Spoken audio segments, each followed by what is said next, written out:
sueño parecido no volverá más. Y me pintaba la mano y la cara de azul. Y de preciso lamento la vida me llevo. Y me echaré a volar en el cielo infinito. Volaré, oh, cantaré, oh, nel blues dipinto di blu, felice di stare lassù.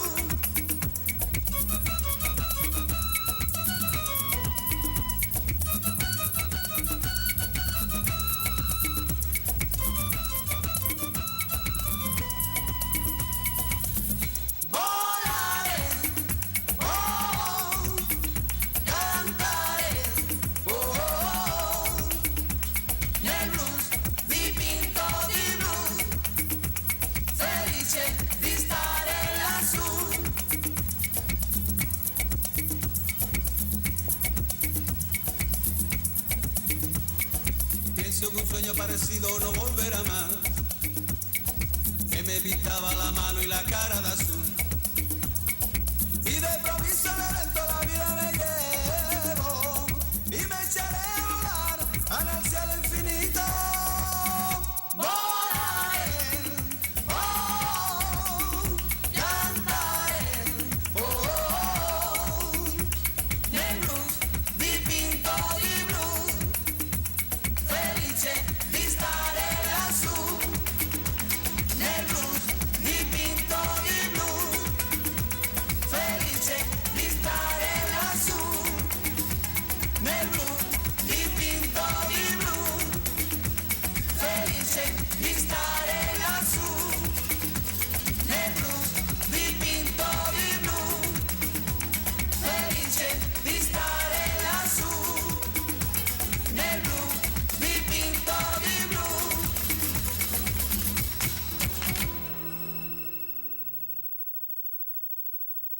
Acknowledge that, and as I said to a friend of mine in the medicine wheel, I put a live worm in his hand and I put a dead stick in his hand, and they look pretty much the same. There's look at the difference there. It's invisible, it's intangible, it's spirits moving that thing. What is it? This thing had life at one point, and now it doesn't. That's spirit. Spirit moves everything. Yes. So please take your middle finger, your Saturn finger, and place it on your brow between your eyes and say aloud, I give myself permission to open my third eye. I give myself permission to open my third eye. Okay, good. Now close your eyes and listen to my talk like tuning into a radio frequency. Okay? Because of the fact that I got ordained in the order of Melchizedek as a reverend minister, or that I'm an honorary fire tender, an indigenous elder, delegate, or a seven ways master, Reiki master, a sacred like fellowship trustee, or give sermons, etc., does not make me holier than that. No person, no matter how evolved or credentialed in the canons of the League of Churches, versed in theology and practiced in the ministry, can really claim an authority and a higher grace connection to God. I feel, and I may be wrong, that God is everywhere at all times and everyone equally. The only difference is in our conscientiousness, our commitment and concentration and communion with higher self as spiritual beings on the physical plane. The rays of sunlight bring blessings to all creatures every day. Yes. As Mother Teresa of Calcutta said, holiness is not a privilege of a few, but a need for all. Indeed, we all need to feel holy, sacred, divine energy connection. Like it or not, it is our very life force, the prana, that gives us the enthusiasm and inspiration to live and love. How? We do a good job because our heart is into it. So why does our heart beat? What song is playing inside to manifest outside? We're essentially energy in eternity that enjoys another thrilling ride on planet Earth. As an encased earthling, we are subjecting our ancient soul to gravity and limitations, karma and stress, with needs of nourishment, shelter, food, clothing, and communication to survive. But we have the ability to bypass the cycle of reincarnation and karma. The game of balance in human experience in all phases and forms. Our spirit simply agrees to play the game by the rules and try on a new human spacesuit for a while, or not. So all of Bibles are mere politics for entree into institutions and tax-free acceptance of ceremonial certain practices.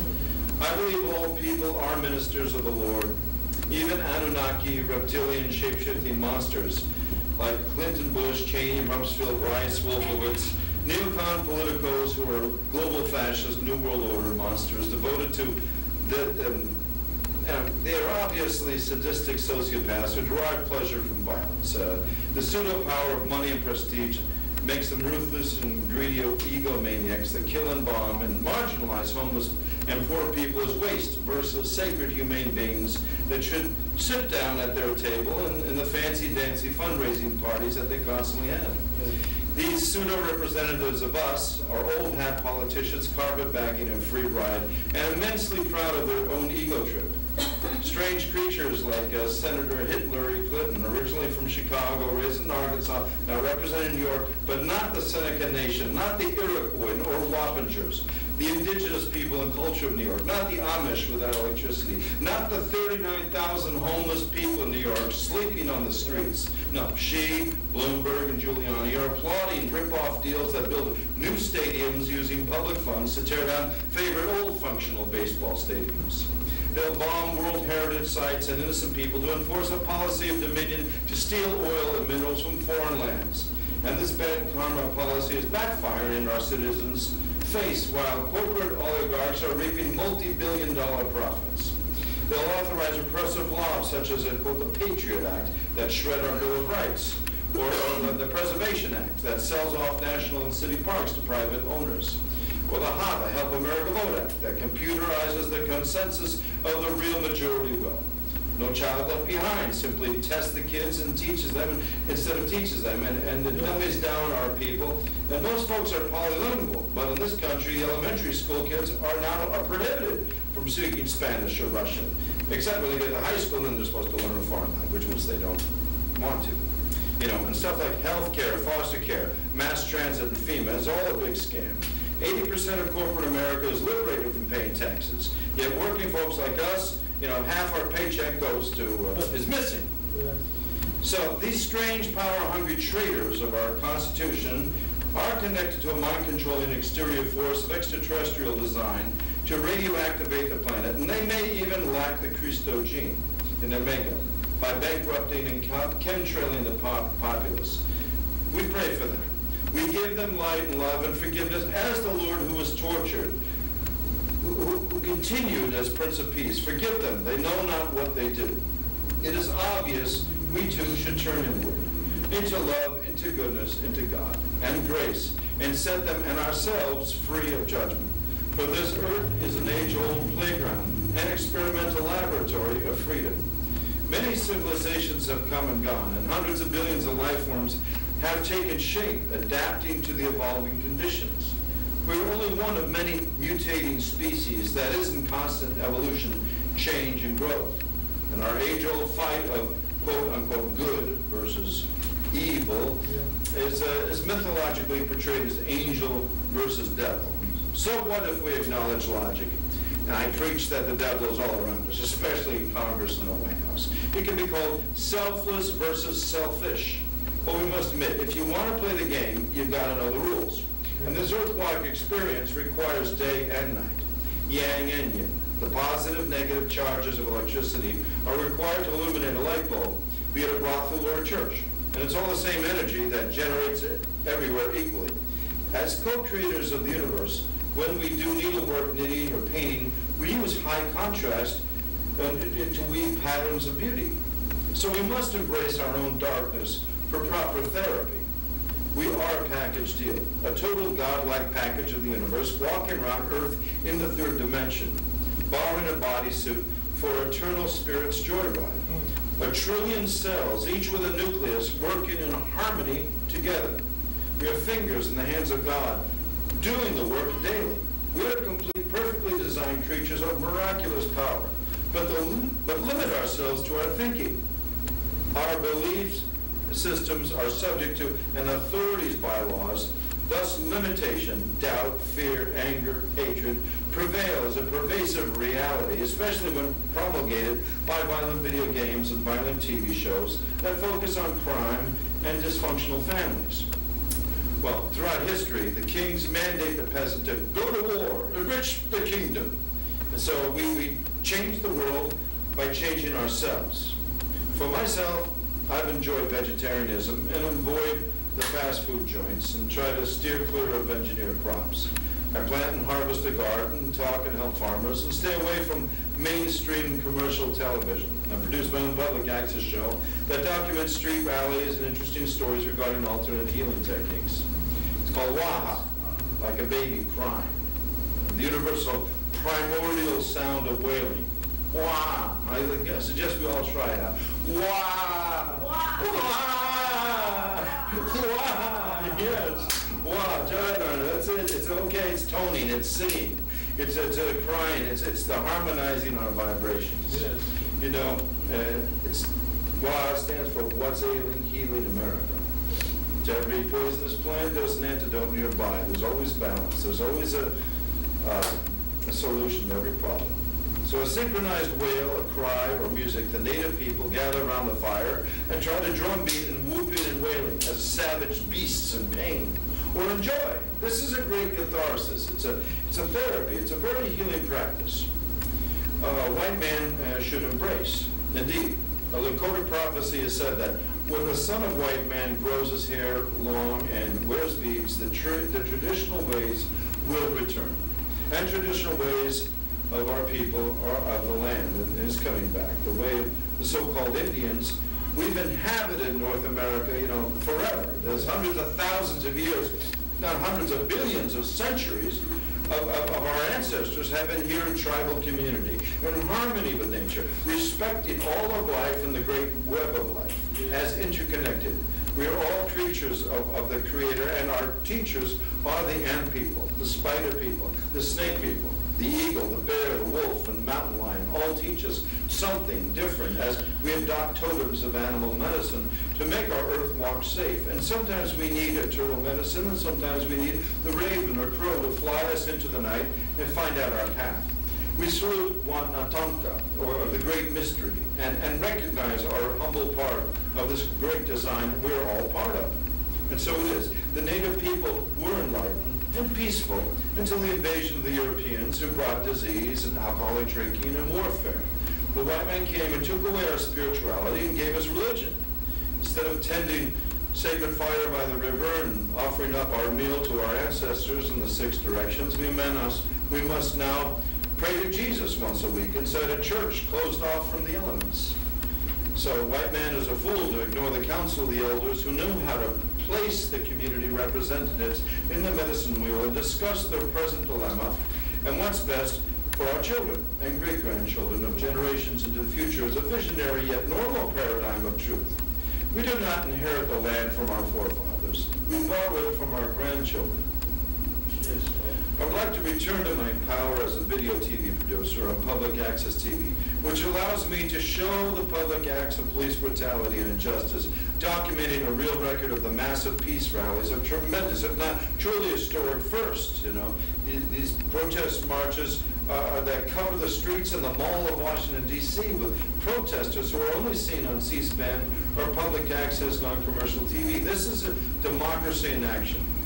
I'm part of a community that is concerned with the truth and authentic journalism. Our minds are subject to mind controls that cheerlead war, and we are indeed a police state that has agent provocateurs and false information. Part of the movement that's worldwide is Eileen Clancy of Eyewitness Video, Amy Goodman of Democracy Now!, Joe Friendly of Truth for a Change, and I'm Frank Craven of Waha, What's Ailing, Healing America, which airs every Friday night at 9:30, Channel 34 in Manhattan. It's web stream. MNN.org.